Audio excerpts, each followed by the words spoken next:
Hello and welcome again in my YouTube channel Light Physics. As you are aware of the thing that we have started classes for 9th and 12th standard, and before some days the lectures were given for class 12, and from here for probably next 2 to 3 days the classes will be for 9th. And let me remind you one thing. Earlier, when we start class for 9, we start from gravitation, and there we discuss about the phenomena of gravitation, and then Newton's law of gravitation or universal law of gravitation, and lastly we reached on Kepler's laws of planetary motion, which remained incomplete. Probably we have read about the first law of Kepler, and here we will start with the second law. So let's start with second law, Kepler's second law.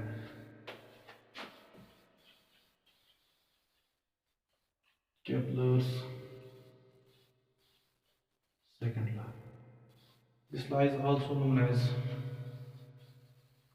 law of area. जो हमने पहले classes लिए थे 9th के लिए, उसमें हमने Kepler's law of planetary motion की बात की थी, और ब्रीफली हमने केप्लर के बारे में जाना था, कहाँ से ये प्लैनेटरी मोशन के लॉज इसने लाए, कहाँ कहाँ से ब्राहे के टाइको ब्राहे जो थे उसके स्टूडेंट रहे थे, और वहाँ से इसने ये लॉज लाए थे। और उसमें हमने पहला लॉ डिस्कस किया था जिसको हम लॉ ऑफ ऑर्बिट कहते थे, प्रीवियस लेक्चर में वो सारा पढ़ा हुआ है। यहाँ पे अब जो स्टार्ट कर लेंगे इसके दूसरे लॉ से, जिसका नाम है law of area. Law of area कहता है क्या है? सबसे पहले हम इसका स्टेटमेंट लिखते हैं। According to this law, the line joining from the sun to the planet sweeps out equal area in equal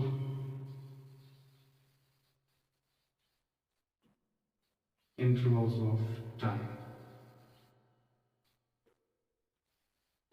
क्या मतलब है इसका? यहाँ पे देख लो,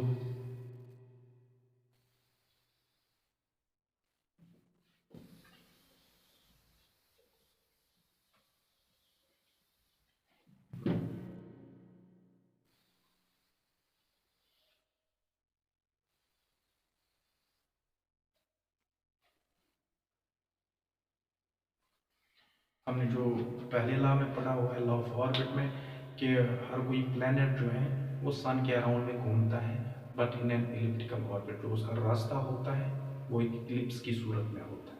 सो यहाँ पे मैंने एक वही बनाया, इलिप्स की सूरत में एक ऑर्बिट बनाया है। एंड उसमें हमने ये भी कहा था कि सन जो है, क्योंकि इलिप्स जो है एक मैथमेटिकल फिगर है, इसका इसके जो होते हैं फोकस होते हैं, दो फोकस होते हैं। इसकी एक मेजर एक्सिस होती है, एक माइनर एक्सिस होती है। ये सारा हमने डिस्कस किया हुआ है उसमें। सो यहाँ पे हम कह सकते हैं कि this is major axis, this is centre, this is focus one, this is second focus, and sun may be at this place और at this place, any one of the two focus, या तो यहाँ पे है, जहाँ कहीं भी रख सकते हैं।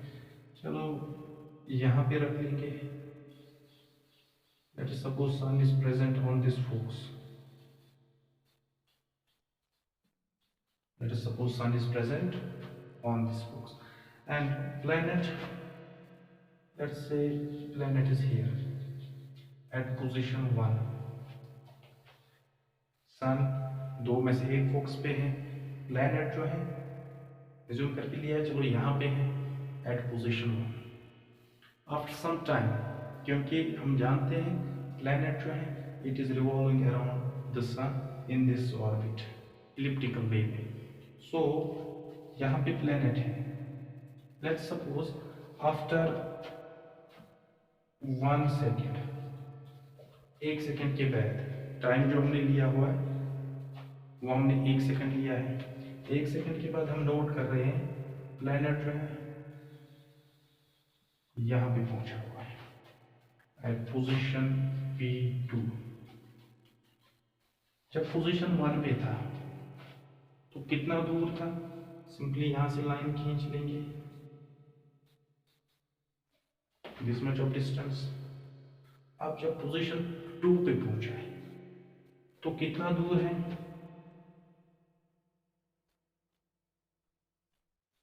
ये इसकी डिस्टेंस है।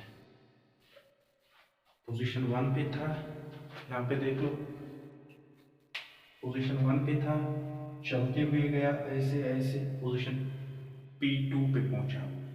इस दौरान कितना टाइम हुआ है, 1 सेकेंड, 1 सेकेंड का टाइम हुआ है यहाँ से चलते हुए इसको यहाँ पे पहुंचने में। अब चूंकि प्लेनेट यहीं पे तो रुका नहीं है, प्लेनेट आगे चल रहा है।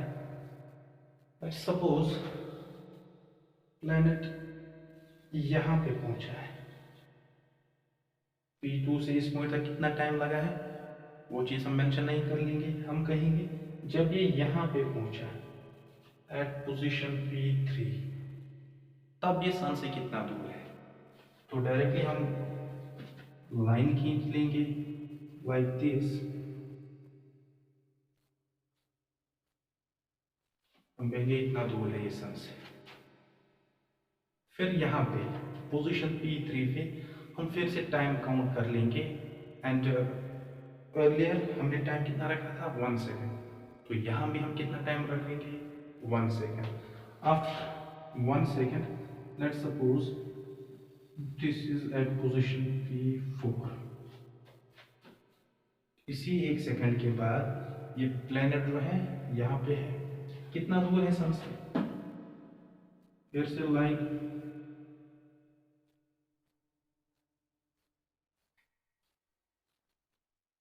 हम कहेंगे ये इतना दूर है ये सन से। अब यहाँ पे देख लो, अगर मैं कहूँ इसको S, इस सन को किससे लिखा मैंने S से लिखा है, S P1 P2, S P1 P2 एक ट्रायंगल की सूरत में बनी। अगर इस आर को स्ट्रेट लाइन मान लेंगे, ठीक है, तो एक ट्रायंगल बनी है ये वाली, और यहाँ भी S P3 P4, S P3 P4, गौर से देखें दो ट्रायंगल्स हमें मिल गई। अब अगर इन आर्क्स को क्या मान लेंगे, छोटा मान लेंगे, तो स्ट्रेट लाइन की सूरत में बन जाएगी ये। सो ये ट्रायंगल, ये triangle, as per law of area, the area of this triangle and area of this triangle, they are equal, they are equal, that means ये एरिया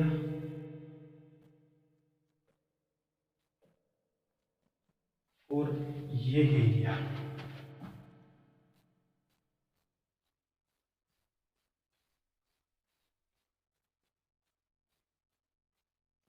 ये दोनों एरिया क्या होंगे, इक्वल होंगे।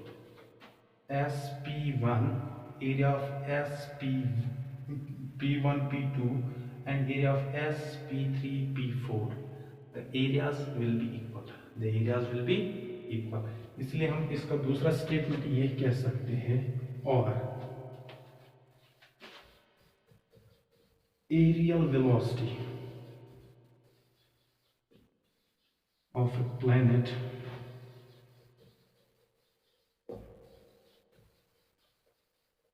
remains constant। इस सेकंड लॉ को हम ये स्टेटमेंट भी कह सकते हैं, एरियल वेलोसिटी जो है of the planet remains constant. इसका क्या मतलब है, इसका क्या मतलब है, देख लो यहाँ पे इसको थोड़ा सा आप समझ लो ऐसे। If this is triangle SP1P2, what will the area of this, इसका एरिया क्या होगा?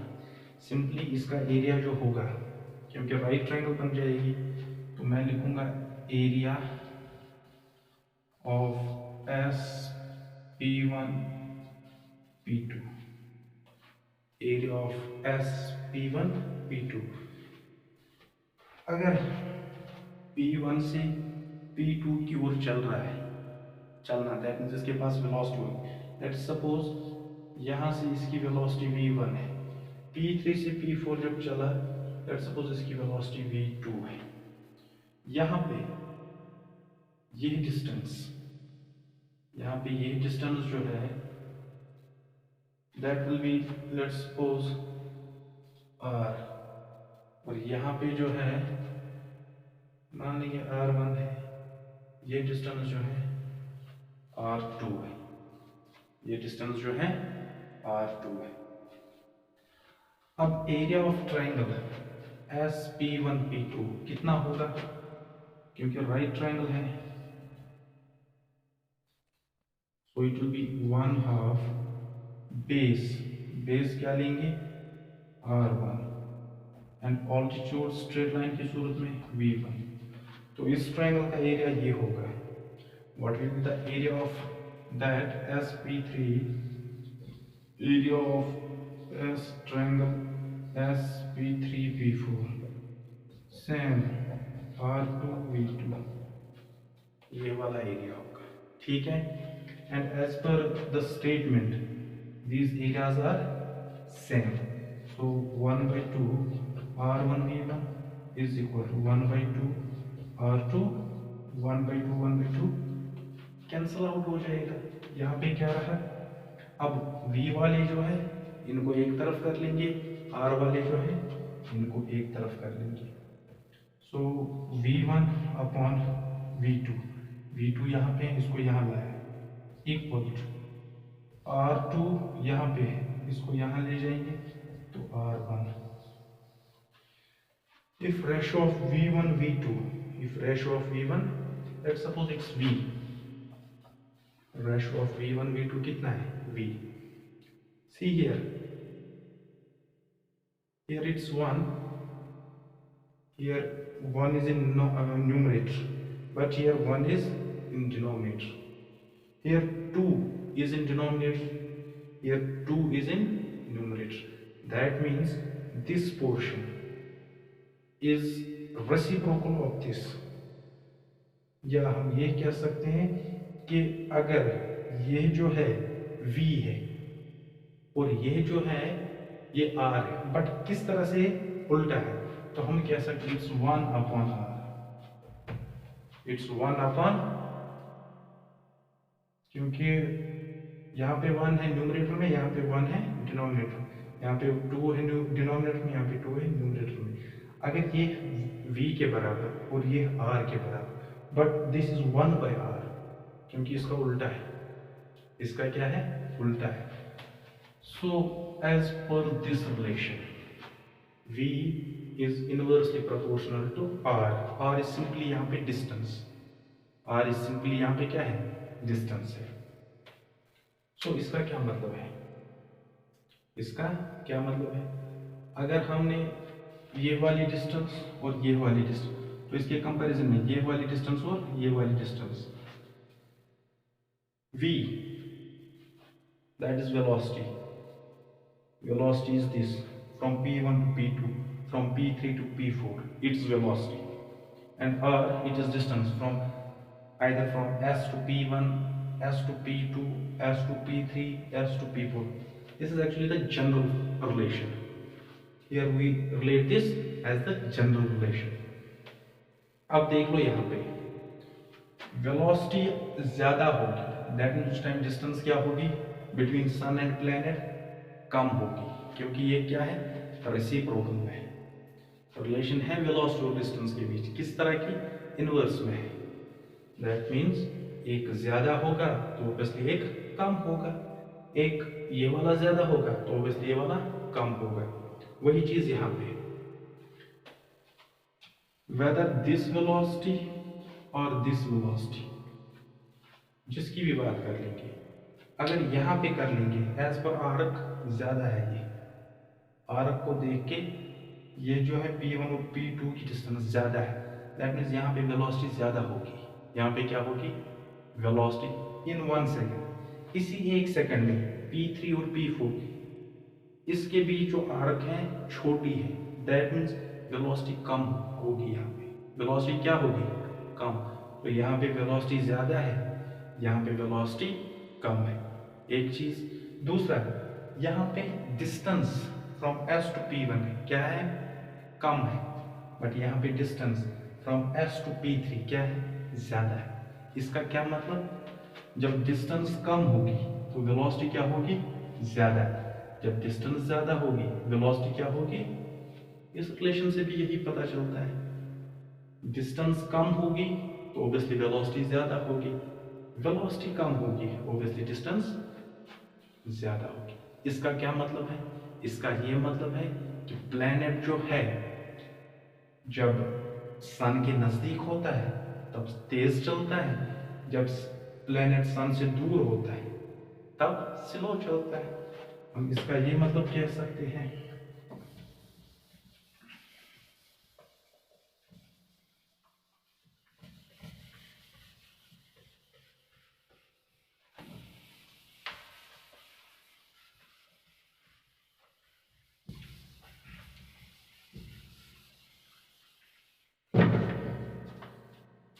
दैट इज मतलब क्या है? When planet is nearer to sun, it moves faster, and when it is further or far away from sun, it moves slower.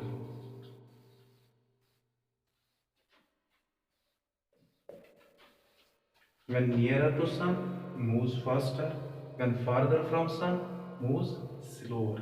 इस चीज से ये भी पता चलता है, that means velocity of planet is not constant. Areal velocity constant है, but यहाँ पे अगर हम कह सकते हैं कि वेलोसिटी ऑफ प्लैनेट जो है वो कांस्टेंट नहीं है। इसका ये मतलब है कि वेलोसिटी ऑफ प्लैनेट जो है वो डिफरेंट स्पीड के साथ होता है, डिफरेंट वेलोसिटी होती है। जब सन के नज़दीक होता है तो तेज़ वेलोसिटी होती है या एक वेलोसिटी होती है, जब सन से दूर होता है तो दूसरी वेलोसिटी होती है। सो इसका मतलब कि planet doesn't have the same velocity through around the sun. It is different. It is speed or velocity of the planet is different around the sun. So this was the second law, law of area. Now we will see third law, that is law of time.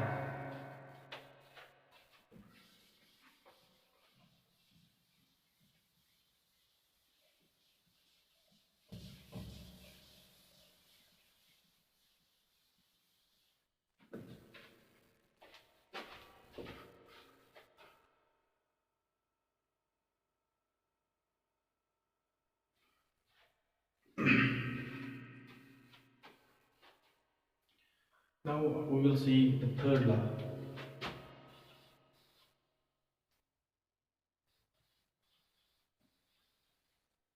Kepler's third law, or this law is known as law of time. जब हम 11th के लिए start कर लेंगे उसमें इनको फिर से पढ़ना है, तीनों लॉज को फिर से पढ़ना है और वहाँ पे एक चीज़ याद रखो, वहाँ पे दूसरे और तीसरे लॉ के लिए हम प्रूफ देते हैं, वहाँ पे बिल्कुल इनका प्रूफ देते हैं, बट यहाँ पे उस चीज़ की ज़रूरत हमें नहीं है। So law of time, what is law of time? The square of the time period, the square of the time period of the revolution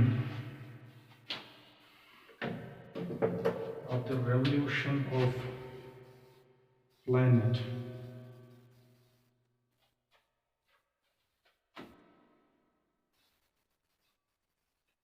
around sun is directly proportional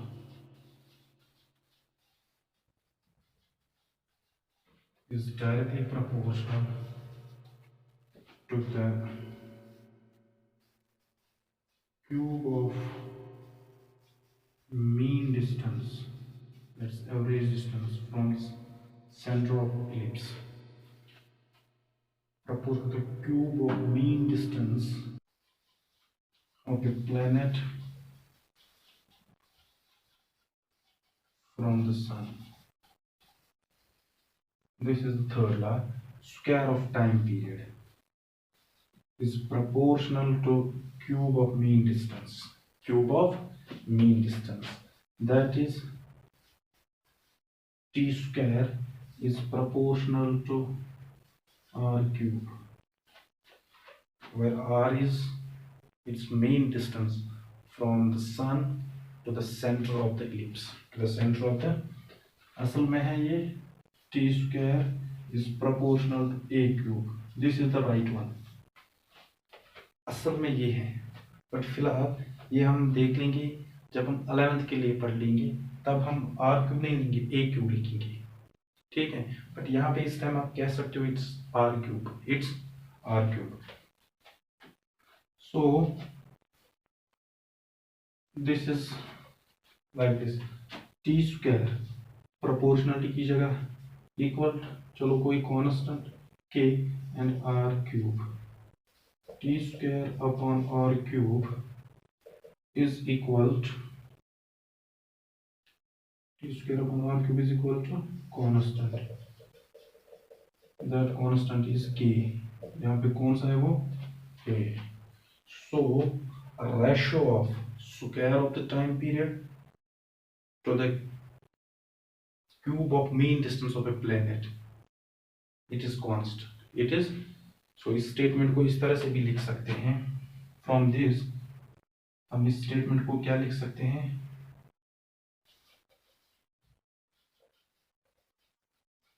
square of the time period, sorry ratio लिखना भूल गए हम,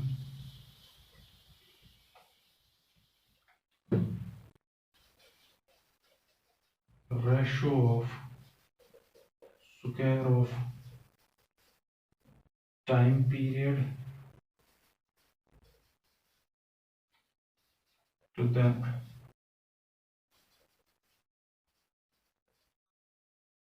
cube of mean distance, the cube of mean distance is constant. इस statement के according ये भी लिख सकते हैं, ठीक है। So this is Kepler's third law which we call law of time. अब हम देखेंगे इनवर्स स्क्वायर लॉ, जो न्यूटन ने एक मशहूर लॉ दिया है, इनवर्स स्क्वायर लॉ। और ये लॉ जो है इसने केपलर्स लॉ ऑफ टाइम जो है उससे निकाला, यूँ कहेंगे केपलर्स प्लैनेटरी मोशंस, उसके लॉज जो है उसमें जो तीसरा लॉ है उसकी हेल्प लेके इनवर्स स्क्वायर लॉ निकाला। क्योंकि हमने पढ़ा हुआ है F is directly proportional to m1 m2 and f is inversely proportional to 1 upon r square. This is the Fam's inverse square law. और ये इनवर्स स्क्वायर लॉ न्यूटन ने केपलर के थर्ड लॉ से निकाला, बट इसने एक assumption देके इसको किया है। एजम्पशन क्या थी कि प्लैनेट जो है वो सर्कल में घूमता है सन के अराउंड। एज पर केपलर हमने पढ़ा हुआ है वो इलिप्स में घूमता है, बट यहाँ पे इसने एज्यूम क्या किया कि प्लैनेट जो है वो सन के अराउंड में सर्कुलर घूमता है। क्योंकि उसको रिलेशन चाहिए थी तो इसने ज़्यादा कुछ इस चीज़ पे नहीं सोचा, बट एज पर केपलर के प्लैनेट सर्कुलर में घूमेगा वो रॉन्ग है। वो क्या है? सो हम एज्यूम करके यहाँ पे चलेंगे। Let us suppose planet is moving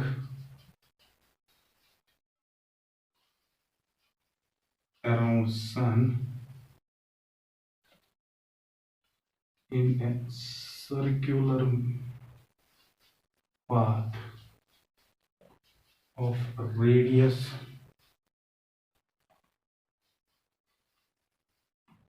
r and having constant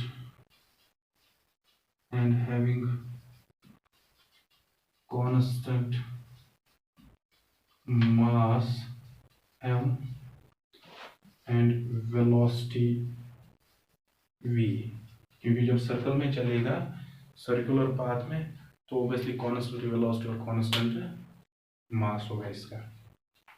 अब एक चीज याद रखो, जो कोई भी बॉडी सर्कल में चलेगी यहाँ पे हम कहते हैं सर्कुलर मोशन।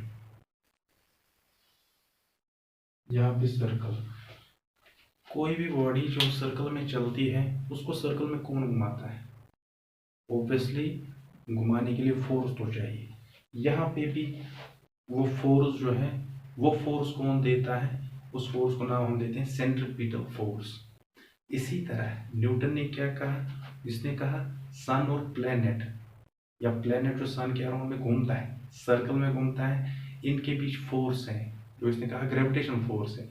बट उस ग्रेविटेशन फोर्स को नाम इसने दिया कि ये एज ए सेंट्रीपिटल फोर्स काम करता है, ये एज ए सेंट्रीपिटल फोर्स काम करता है। सो हम यहाँ पे लिखेंगे सेंट्रीपिटल फोर्स, या इस तरह से F that is mv square upon r, its centripetal force which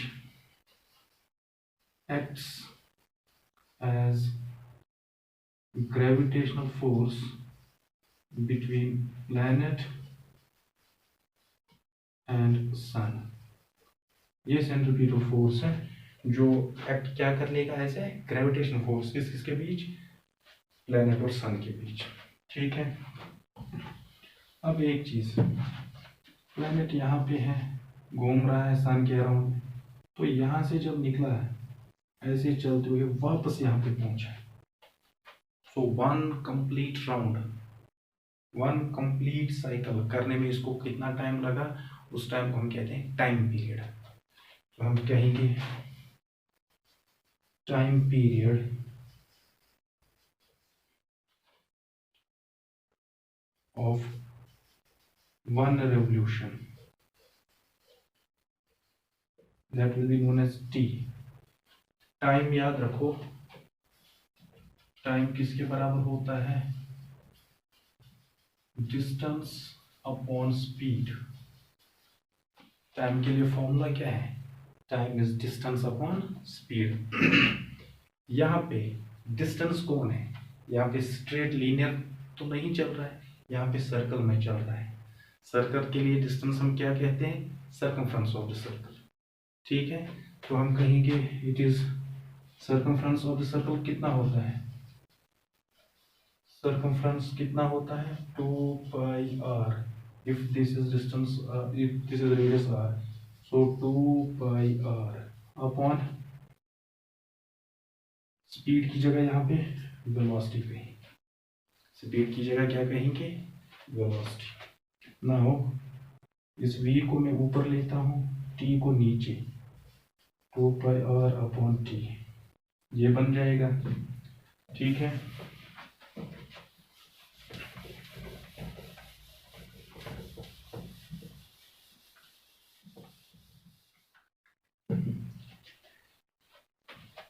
let's suppose this is first equation, this is second. Putting value of second in first, we get f is equal to m, v की जगह क्या लिखेंगे, 2πr square upon t square, और क्या है r, this, ये चीज है। f is equal to m 4πr square upon t square r, एक आर कैंसल, सो नीचे कुछ नहीं रहेगा, ऊपर एक आर रहेगा। ठीक है, वेरी गुड।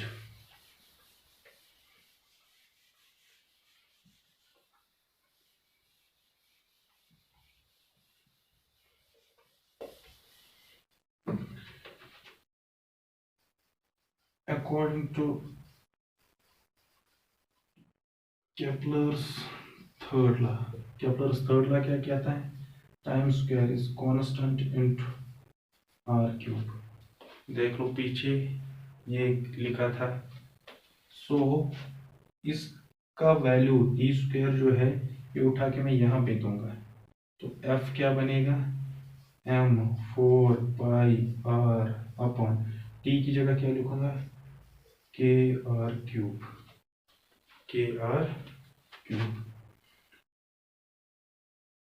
यहाँ से एक आर, यहाँ से एक R cancel, so it will become f is equal to m 4π upon k, it's constant, here it is r square, it's r, m mass of planet, it doesn't change, it remains constant, so it's constant.